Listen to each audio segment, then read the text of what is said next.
So ER is a function of 1 by r square, 1 by r cube.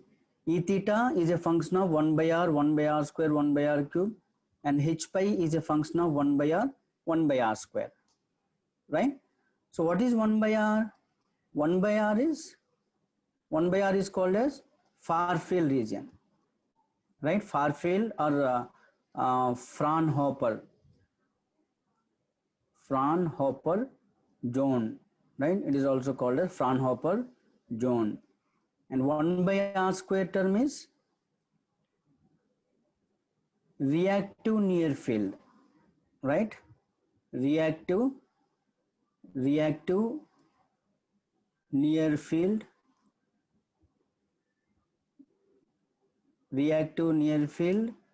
or inductive field zone. And 1 by r cube is radiating near field, right? Radiating near field or static field region, electrostatic field region, right?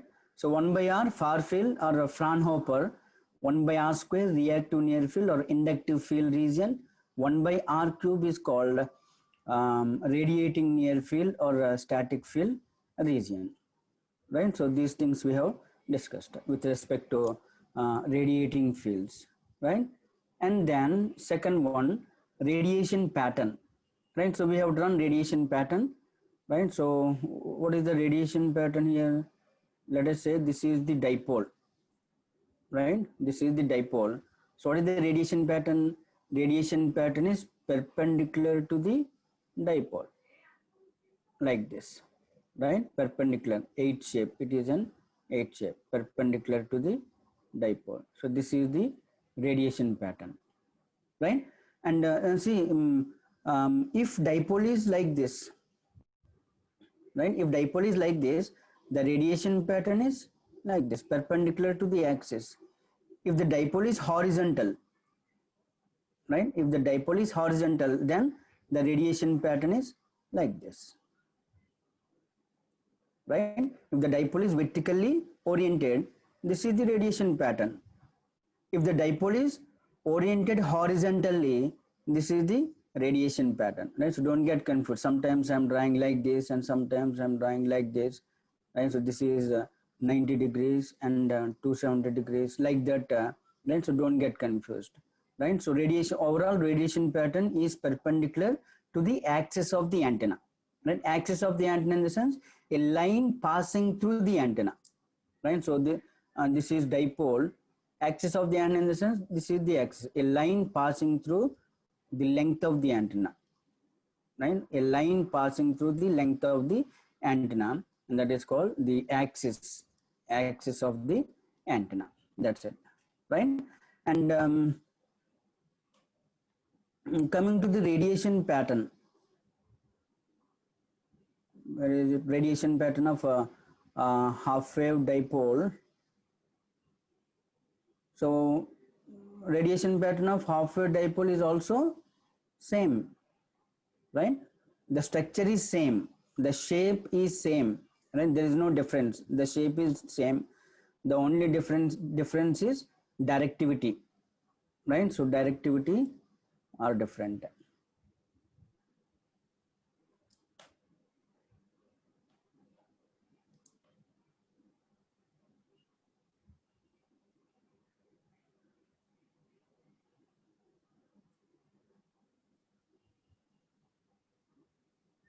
Right? So this is the radiation. Same shape is same. The only thing is beam width, right?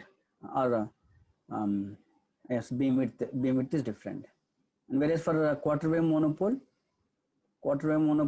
only one half, right? Only one half. This is the radiation pattern. And coming to radiation resistance. So here for short dipole, two types of radiation resistance we have derived, right? One is for alternating current element, right? Because the basic building block, right? The basic building block of an antenna is current element, right? basic building block, right? Basic building block of any antenna is current element, right? Current element, right? So current element in the sense IDL cos theta, right? Or IDL omega t in terms of time, right? Omega t. So this is the current element. This is the basic building block.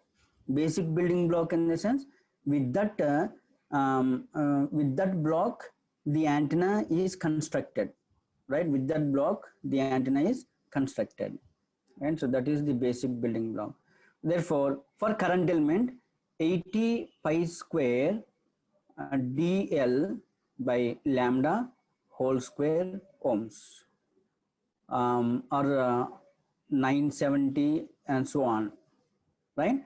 And for short dipole, for short dipole, 197 dl by lambda whole square, right? For current element, this one 80 pi square dl by lambda whole square, and for short dipole 197 ohms, or it is also 20 pi square, right? It is also written as 20 pi square dl by lambda whole square ohms. Both are same, right? 197 or 20 pi square, right? So this is the radiation distance of short dipole, and radiation distance of half wave dipole 73 ohms. Radiation distance of quarter wave monopole 36.5 ohms, right? So this is about the radiation resistance, right? And beam area of short dipole is 8.377, right? And for half wave dipole, it is 7.66, and for quarter wave monopole it is 3.826, right? So quarter wave monopole beam area means half of half a dipole, that means 7.66 by 2, right? 7.66 by 2, you will get 3.826. So this you will get half, right? Everything is 73 by 2, 36.5. That is for quarter wave monopole, right? So this is beam width or beam area, right? 1 second.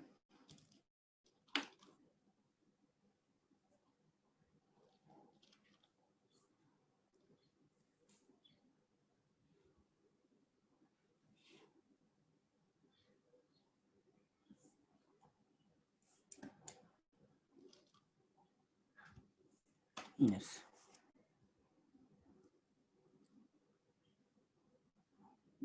Just a minute.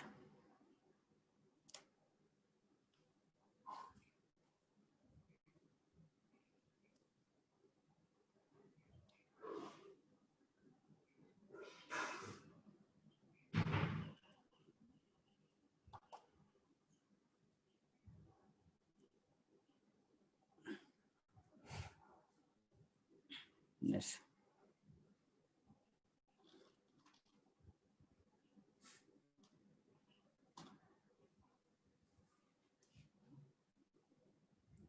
Right. So beam area, short dipole 8.377, half wave dipole 7.66, quarter wave monopole 3.826, right?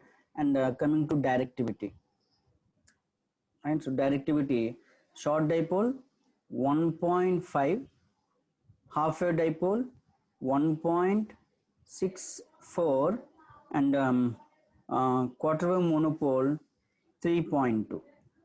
Right? So for quarter wave monopole, double the half wave dipole, right? Because directivity increases, right? Because beam area is half, right? Beam area is halved in the sense directivity doubles, right? And effective aperture, right? Effective aperture 1.119 lambda square, 1.13 lambda square, right? And this one 1.26 lambda square, so this is the effective aperture. Right? So this is about the summary, right? So we have discussed short dipole, half wave dipole, and quarter wave monopole. Short dipole, we have derived radiating fields, that is expressions for ER, E theta, H pi. We have drawn radiation pattern, right? And we have determined radiation resistance, right? Radiation resistance in two cases. One is alternating current element and short dipole, and beam area, directivity, effective aperture, right? So similarly, for half wave dipole, radiating fields, we have derived expressions and we have drawn the radiation pattern, right? And radiation distance is determined, beam area is determined, directivity is determined, and effective aperture is also calculated. And similarly, for quarter wave monopole, radiating fields are same to that of half wave dipole, except theta limits. Radiation pattern is half of the half wave dipole, and radiation resistance is this one, half of 73, beam area, directivity, and effective aperture, right? So this is what we have discussed in chapter 2 so far, right? So this is the summary of the topics which I have discussed, right? Which I have discussed in chapter 2, right? So with this, almost we have completed chapter 2, and a few more small topics were there that I will discuss later, right? So with this discussion, whatever I have discussed in the summary, right, based on that, now I will conduct a poll, right? I will just about to release a poll to you, right? And you need to answer the questions, right?